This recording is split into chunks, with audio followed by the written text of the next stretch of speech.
Happy 21 days of happy, everyone. I'm super excited today about our guest. Today, we have with us Rodney Patterson. And I must say before we start out, Rodney is a dear friend, a good brother, a leader, a mentor to me, for me for years. And he's just a dynamic brother, and he's written this awesome book that we're going to get in a great conversation about. But today's conversation, the title is information overload making us all crazy? So Rodney has written a book that kind of tackles this. So welcome, Rodney. Thank you for coming on 21 Days of Happy. We so appreciate you making the time.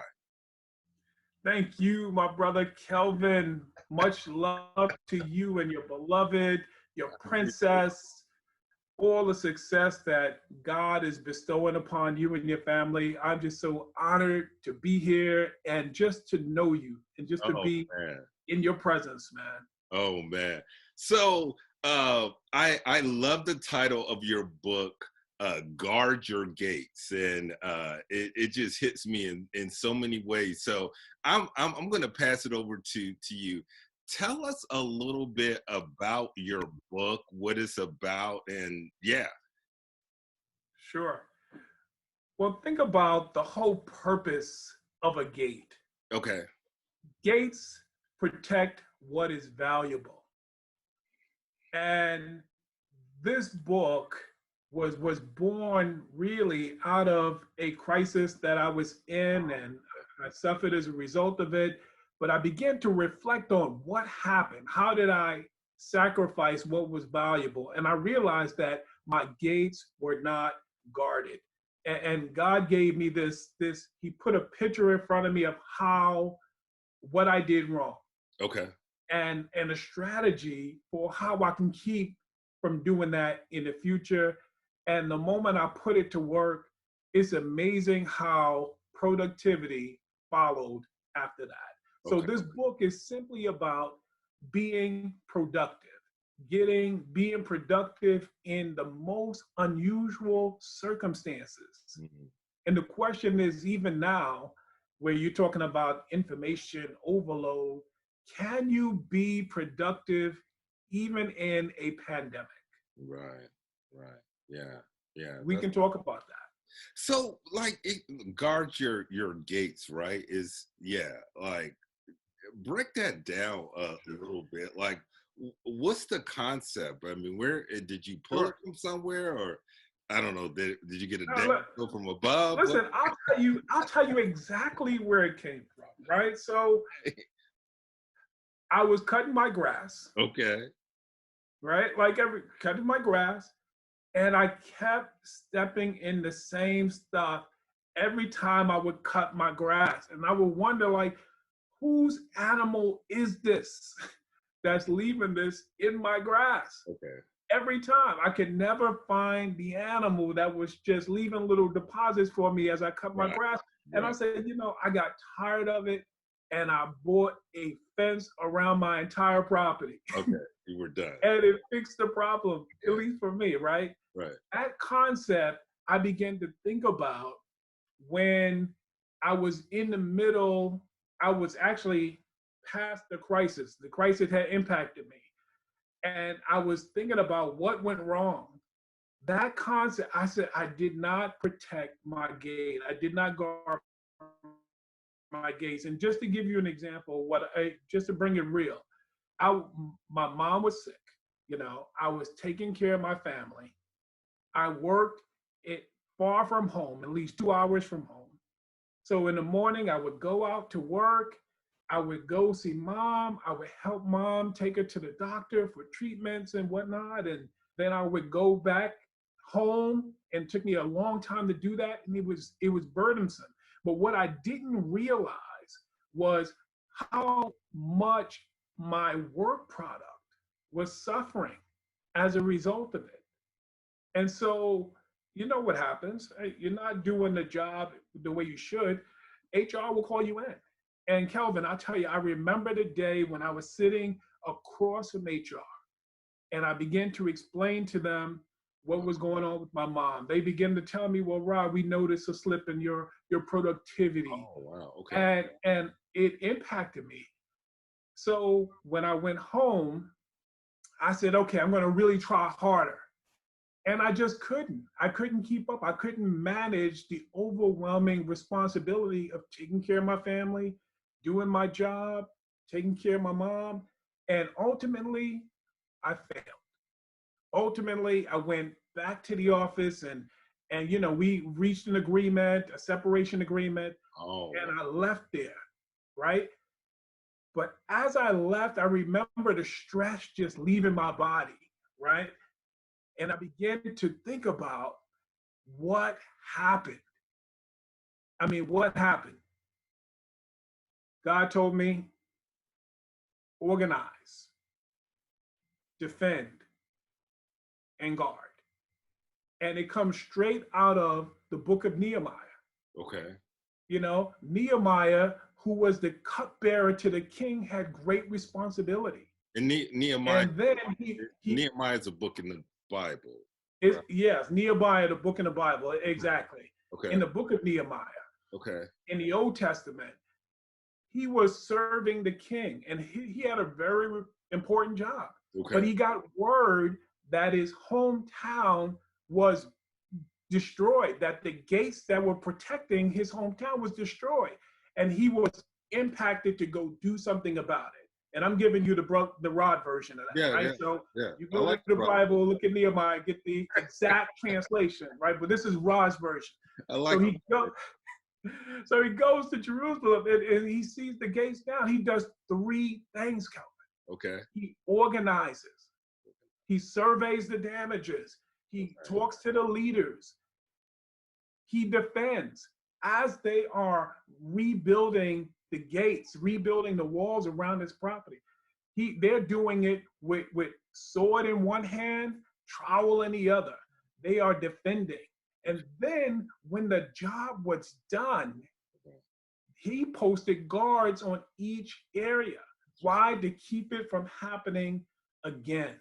You know, when I thought about what happened to me, it's like, wow, I had no organization in terms of organizing, where am I going in this job? What is my current status in my job? Am I doing my job?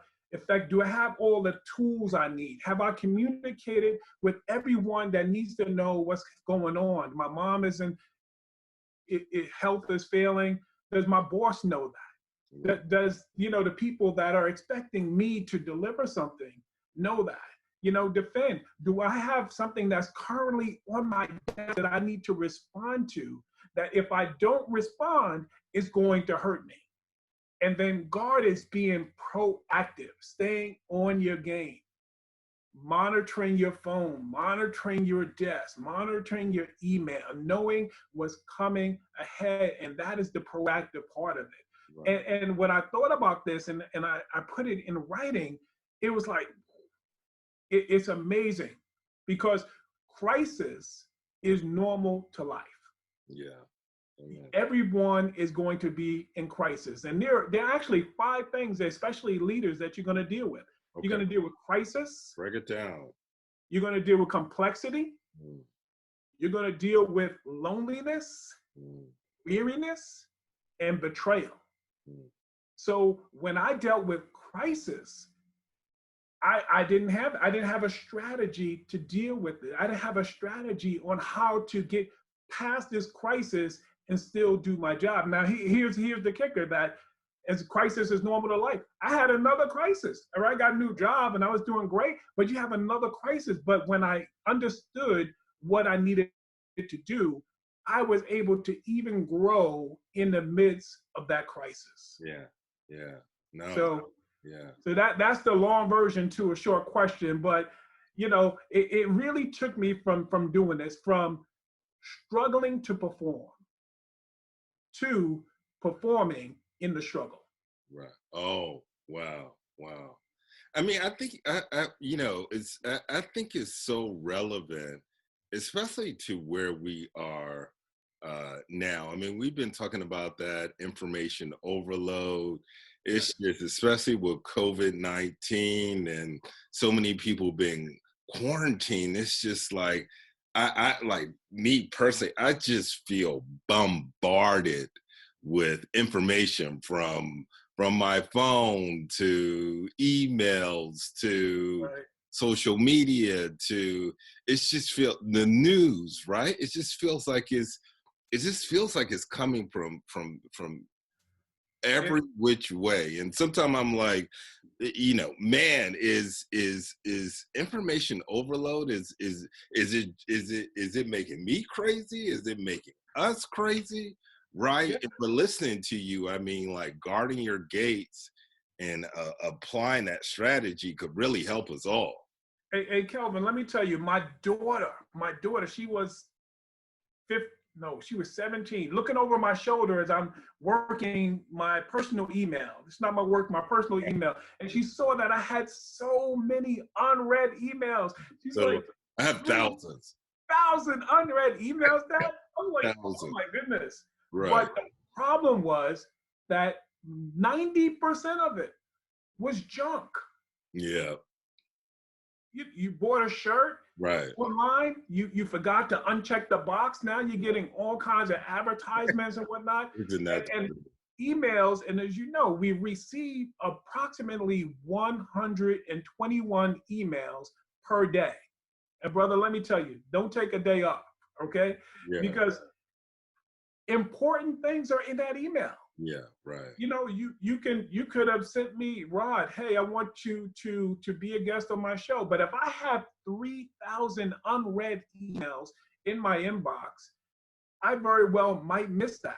Yeah, And if I'm right. on the job and my CEO says, Rod, I need to see you right now, and I read it 2 days later, Yeah, guess what? I'm going to be looking for another job. right, right. I'll bring that home. Yeah, I'm guilty. I have probably 8,716 emails and counting. But from time to time, my wife will say, "I sent you an email. Did you get it? Did you read it?" And I'm like, uh, I don't know. It got buried, right? And Yeah. Listen, bro. So that's important, right? Your wife sends you an email. When you guard your gates, you protect what's important. mm, You carve out what's important, and if you know what's in there, and again, my wife sends me emails, yeah, and she'll ask, "Did you read it?" And I say, "Well, yeah, I saw it," because if I see it, there are some things you can put it aside. You can flag it that this is important. At least you know it's in there. yeah, You're right. not saying, "You sent me an email? Yeah, When did you do that?" wrong answer. 2 weeks ago. Did you see it? And so, Right. but it's important. But email is just one segment of it. And I use email a lot as an example because, especially in this quarantine environment, that is the predominant way that we communicate. So, Rodney, it's so funny you say that. Like, I was just doing some research when when I knew I was going to have a conversation with you, and I just wanted to. I was asking myself this question: is information overload? Is it making us all crazy? So I just got to share these stats with you and see how we can use guard your gates to get out of this. So data. I was reading, so the average American spends 12 hours a day consuming data. That's like Wow. 100,000 words daily or 201 pages of information. That's single space, right? Social media, we spend the average of 2 hours on social media a day, but yet we have 2.5 quintillion bytes of data coming at us. Text, we send and receive 94 texts a day. We stream 8 hours of content.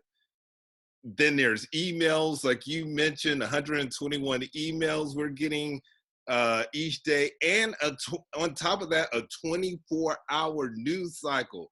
man, come on. Yeah, Like, yeah, yeah. my heart is beating a little faster.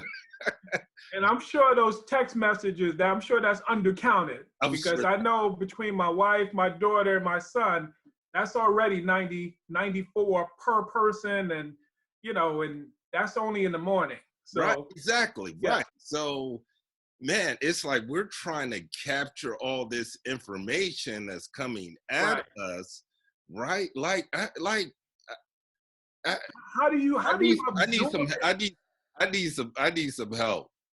How do you absorb all of that information? It is so amazing how we have gone from not having that much information to constant information. And every time they improve the Wi-Fi, Yeah, guess what? right, There's a greater expectation on you to right, be responsive. right. There was a time when you could say, "Listen, I'll call you back Yeah, tomorrow," or remember the busy signal. right. Yeah, Remember yeah. What's that? that? That's unheard of. Unheard of. When the moment we call you, either you pick up or we text you, so we know you have the information. Right. So what do you do with it? And I think that's the most important thing. The former CEO of Coca-Cola used to tell, he had a commencement speech, and it was a brief Mhm. speech, right? But he gave an analogy. He said, imagine life as a game. Okay. You are juggling balls, Okay. and you're juggling these balls, and some of the balls are made of rubber, Right. and some of the balls are made of glass. Okay. If you bounce and drop the rubber ball, guess what? It's going to bounce. Okay. Right. That's not bad. It's not bad. But if you drop the glass ball, it's going to mar, it's going to shatter. And the glass ball could be your health. Yeah. The glass ball definitely could be family. Right. It could be something that's critical to your job.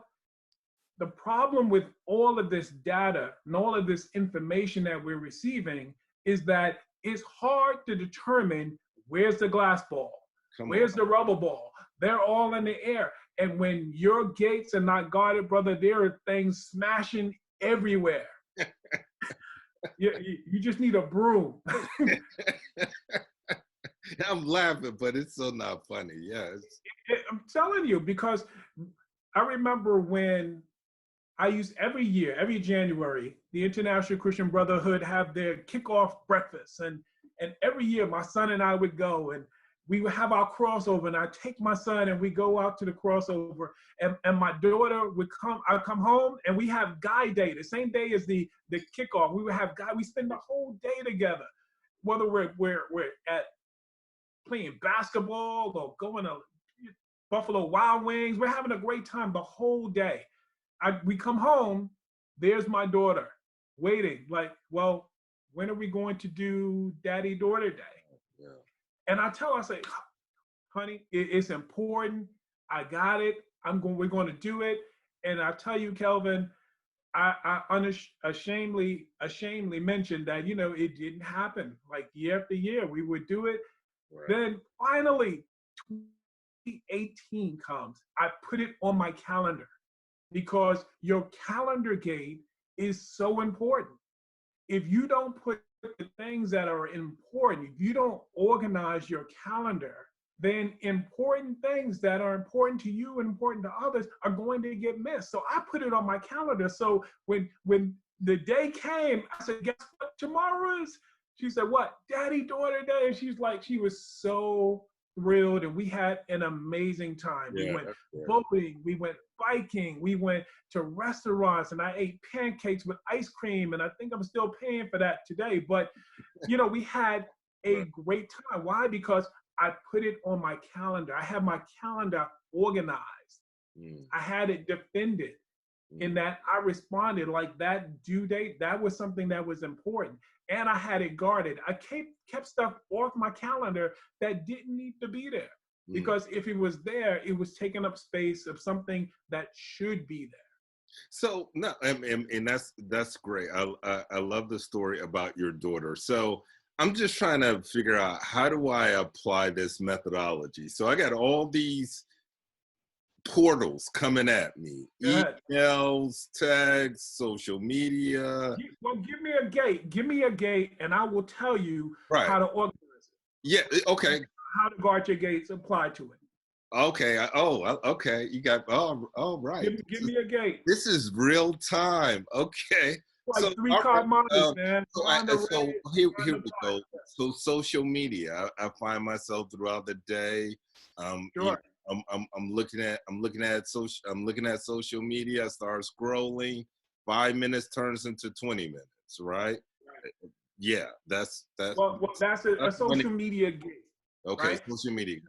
Facebook, Instagram, I Twitter, got four. So yeah, go good. Twitter, TikTok, WhatsApp. Yeah. You name it.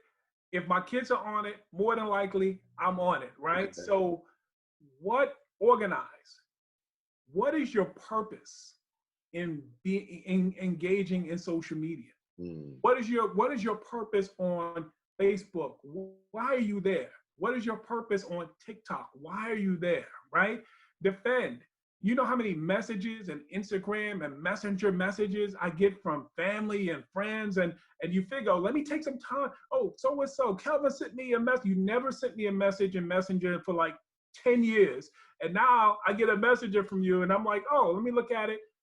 It's some video, it's some picture that I don't need to respond to. I need to defend. Now, if you didn't send me a message 10 years, I'll open yours and it'll be something serious like, hey, Rod, maybe we need to hang out. I'm in town. Let's connect. I need to respond to that. Guard is, do I really need to be on all of these platforms? Do I need to do that? Say no. Block off, delete them, delete the app, because if you have the app, you're going to be involved with it. But it goes back to organizing, Good, right. knowing what you're on. I remember I was on so many different platforms that I never used. They were just taking up space on my phone. So I had to delete these apps. What am I on? What's on my computer? What's on my phone? Defend. Responding to things, making sure I like your posts, making sure that I communicate and know what's going on. If I put out a post, you better like it. Come on, man. I'm joking. If I miss it, then I got to defend that. So, but guarding is being proactive, understanding your purpose, you know, in having it. Why are you even there? Right. You know, but if you don't know, you're going to spend more time there. You're going to spend more time drifting. If you're not focused on knowing your purpose, then you're likely to spend hours upon hours on social media. And it's funny you speak about purpose. On one of the days of 21 Days of Happy, we have Dr. A.R. Bernard, and he's going to bless us and talk about purpose. So I feel like it's all tying together. But I love that example. How about my phone? Throughout the day, I'm looking at text. You know, the little ding goes off. I'm working, ding goes off. I look at the text. 20 minutes later, another ding goes off. I look at the text. So I'm looking at text all day, right? Right. Well, number one, who has your phone, right? Who has your number? That's number one. Organizing who has access to me, and do they need that kind of access to me? There's a way to even prioritize messages as they come into your phone. Okay. Right? So that's part of organizing, knowing, okay, now if you know Rod calls, you're going to respond to Rod's text the moment you get it. So it comes in flashing. So you know when that text come in, when Edwina texts you, it has to have some uniqueness to it, so that you are organized, you're distinguishing it from the other stuff. Right. Defending, you need to respond to that Edwina text. Right. Because that's demanding something from you. Right. Guarding is like, well, this brother doesn't even need my number. You know, I don't even know who this person is. This is another marketer trying to get me to buy something I don't need. I need to block that person. I need to filter out who has access to me. I need to respond to those people who really need to hear from me, who's waiting to hear from me. And I need to be proactive in who I give my information to. And let me warn you, sometimes that may be family members, right? Because some family members will call you, they will text you, and they can't take no for a minute, but they'll call you right back. And you love your family members, but if you have a job to do, you have to make sure that you are doing your job. You are focused in uninterrupted time.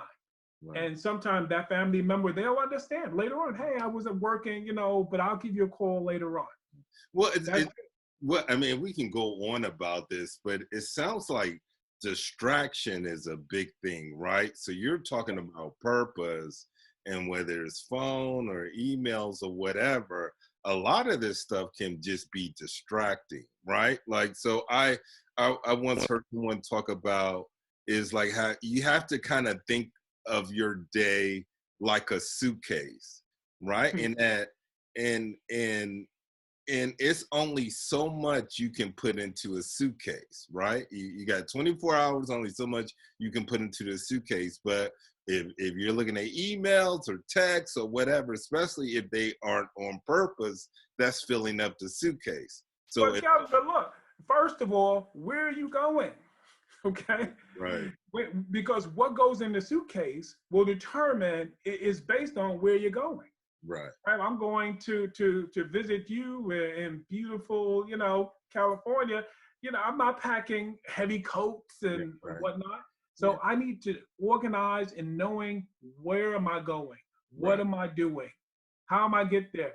And distractions, listen, that is common, but usually the people who are the most distracted are the people who don't know where they're going. Imagine, you know, I live in the that's city. Good. That's good.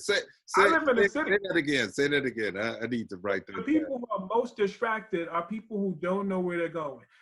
You know, we live in the city. I'm from the Bronx, born and raised in the Bronx. Shout out to Ellesmere, right? That's my hometown. Look it down, Bronx. Yeah. So I remember going down to 42nd Street for a business matter. I get out the train, gazillions of people everywhere, but I know where I'm going. So many distractions everywhere. You got Batman fighting Spider-Man, you got people selling all kinds of stuff. But if you know where you're going, the distractions will not keep you from getting to that destination. So when you're organizing, you're knowing where you're going. When you're defending, you're telling the panhandlers and all the people who are approaching you, no, that's okay, man. I got to get where I'm going. You know, and when you're guarding, listen, that goes back to knowing where you're going. That's good. Yeah, that's good. Because I'm hearing people all the time talk about, hey, how social media, digital, or whatever is or the news is creating a level of stress and anxiety that we've never seen before. But it's this kind of what I think is a fear of missing out. Like I must stay plugged in all the time to the news, to be available to all my friends, be available to everyone, but it's stressing. But it's stressing. Yeah. Well, listen, you're talking about stress, so let's talk about health, okay?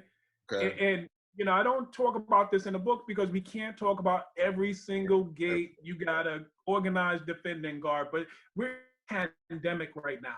COVID-19 taking lives right and left. Unfortunately, yeah. How do you, when you talk about health, organize? What's going on in your body?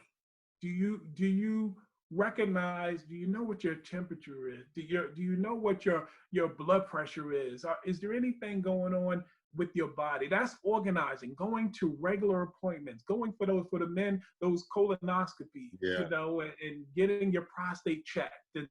Those kind of things. Knowing what your heart situation is for everyone, right? And defend. Get treatment. Get tested. Don't ignore the symptom. These things are attacking your body. Defend your body by, again, responding to those things that are making demands on you. Yeah. And then guard. Right.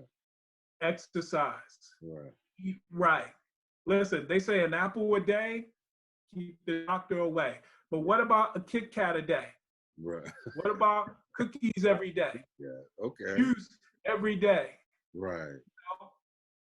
We have to be mindful of our health. So with regards to our consumption of news media, what's your purpose? You need to know what's going on. Yeah, so tune into the news, find out what's going on. Right. Now that you know, in like the first 15 minutes of the news, move on. Move on. Okay. Move on. If it's raining outside, then defend. Go out with an umbrella. Right. Right. So So yeah. I mean, I love it because to me, and listening to you, guard your gates is a lot about making an assessment, taking a self-assessment, and organizing what's important, what's valuable, Right. what's a priority to me, not to other people, not to the world, but to me, right? That's right. And I hear self-care in there too, making That is sure in defending and guarding, I'm important, right? that's I'm right. making sure, things are prioritized and making sure I take care of myself and my stuff and the things that are important to me. That's how I hear it. And listen, if you don't, right, there are other people who are organizing, defending, and guarding their gates, and they're using you, They right? using, isn't Because that true? you're part of their plan. You're part It, of their goals. Facebook got plenty of So, money, and they want me to stay on. They want me to stay on Facebook, Instagram. They like, can you be up there please, for a few more hours a day? and listen, I remember, hey Kelvin, I remember years ago when I was playing a video game. This is before the whole revelation. I played a video game. I sat down, got home from work, sat down around 6 o'clock. The next thing I know, the sun was coming up, and I was locked in. And I was so ridiculous. At the end of the day, I'm like, well, what do I have at the end of all of these hours? What do I have? The high score? Right. That's what I got. I got the high score. If I spent that time, if understanding what my purpose is, my vision is, my goals are, you're only going to hit the target you aim at. So if I spent my time aiming at those targets, listen, that's going to add value to my life. Right. Now, I'm not against video games, and I think that there's a lot of value in kids playing games, and even adults playing these games. There's not the games where you're isolated at home, playing by yourself. No, there's a whole community of people out there, which is great. But if you are not organized, then you will spend that time playing that game during the time you should be doing your homework. That's good. During the time you should be going to the doctor or doing something else that is proactive and taking care of yourself. Yeah, that's good.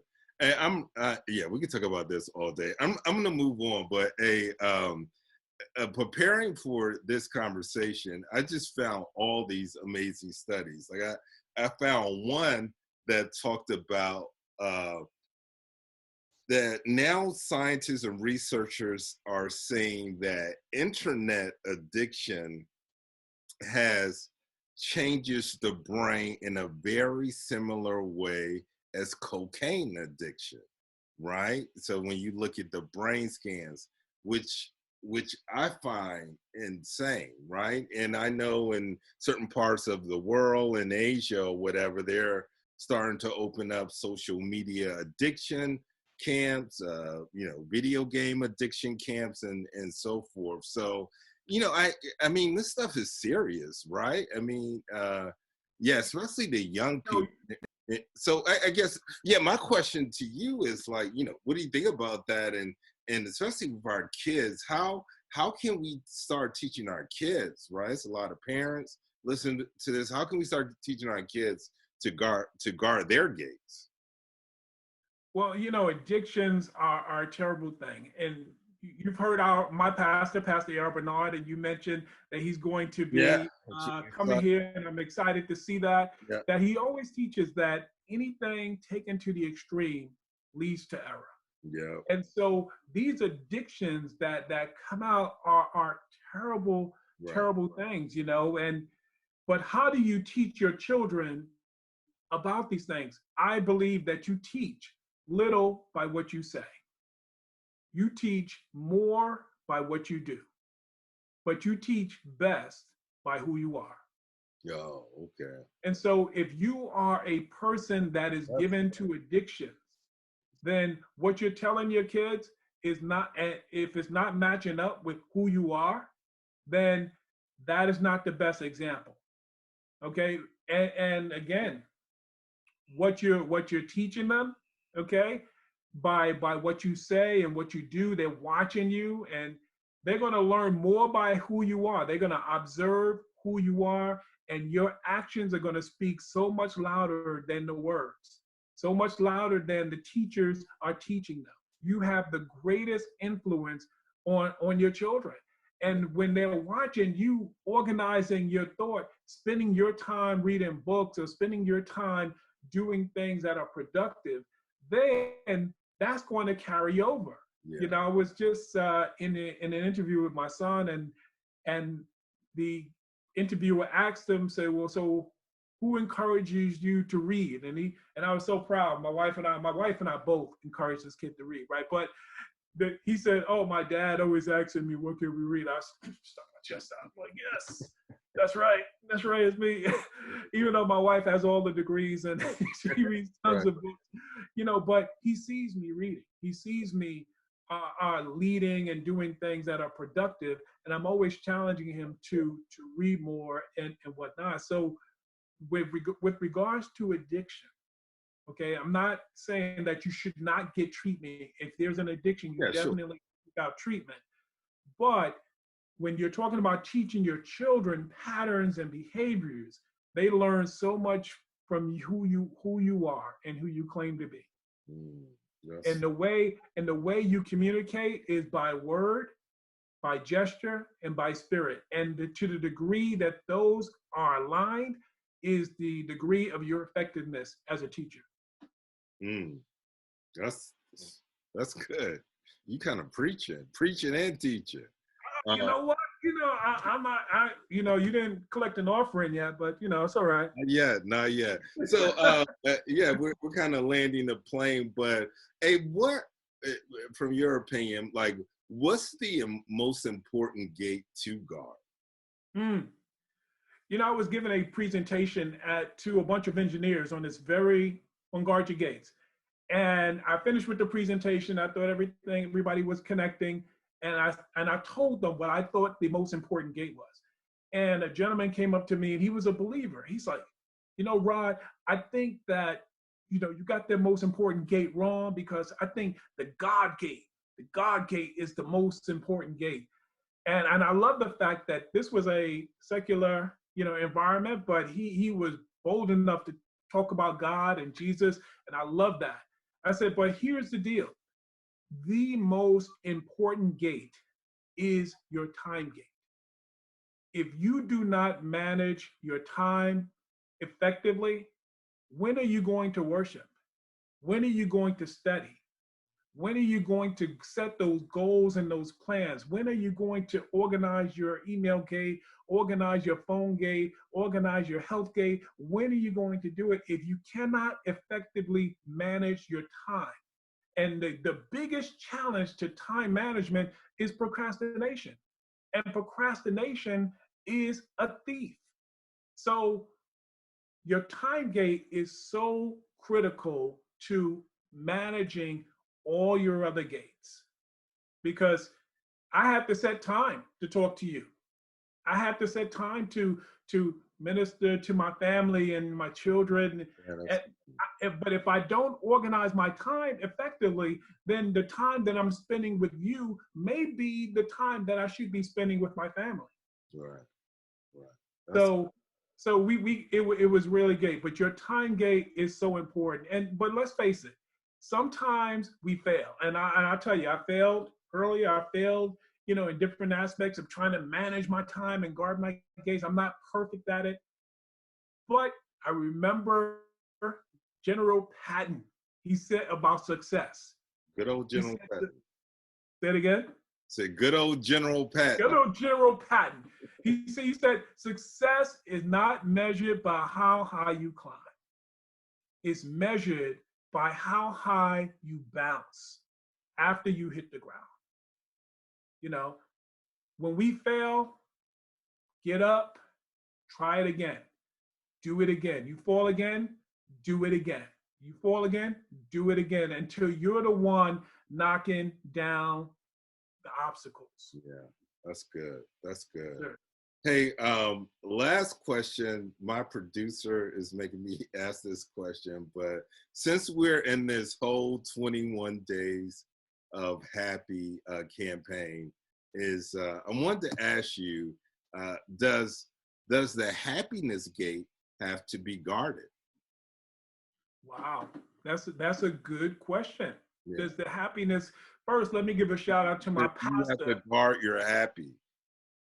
Let me give a shout out to my pastor and make sure you guys go pick up his book, Happiness Is. Okay. So I let him talk about that. But Right. happiness is a choice.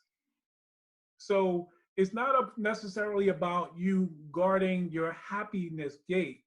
It's more about you choosing to be happy, because things are going to happen. Like you know, we have a lot of people who were affected by this coronavirus, Yes. right? And we get sad. That's okay. We mourn with them, yes. But am I still happy? Yes. I'm still happy because I choose to be happy. And how do if I want to guard my happiness gate, then I have to guard my choices and understand my choices. Yeah. What am I choosing today? And I choose happiness. Yeah. Because circling around the perimeter of happiness is depression, anxiety, stress, you name it, trying to get a foothold. But you can make the choice to be happy. And for me, happiness is a loving relationship, a loving, growing relationship with Jesus Christ. Amen. Amen. That was amazing. I mean, where can we follow you? Where can we find the book? I mean, on social media, can you give us your handle? Sure. Well, you can definitely go to my website, guardyourgates.com. And I'm also on Instagram and Facebook at Guard Your Gates. At Guard Your Gates, yes. Well, thank you. I mean, yeah, you laid out some wisdom for all of us. So again, thank you for your time and you being on 21 Days of Happy today. We appreciate you. Listen, I appreciate you. Love you, man. Looking forward to you returning to New York or me going to LA, one or the other. There you go. Yeah, let's do it. All right, Rob, take care. Bless you, man. Thank you. All right.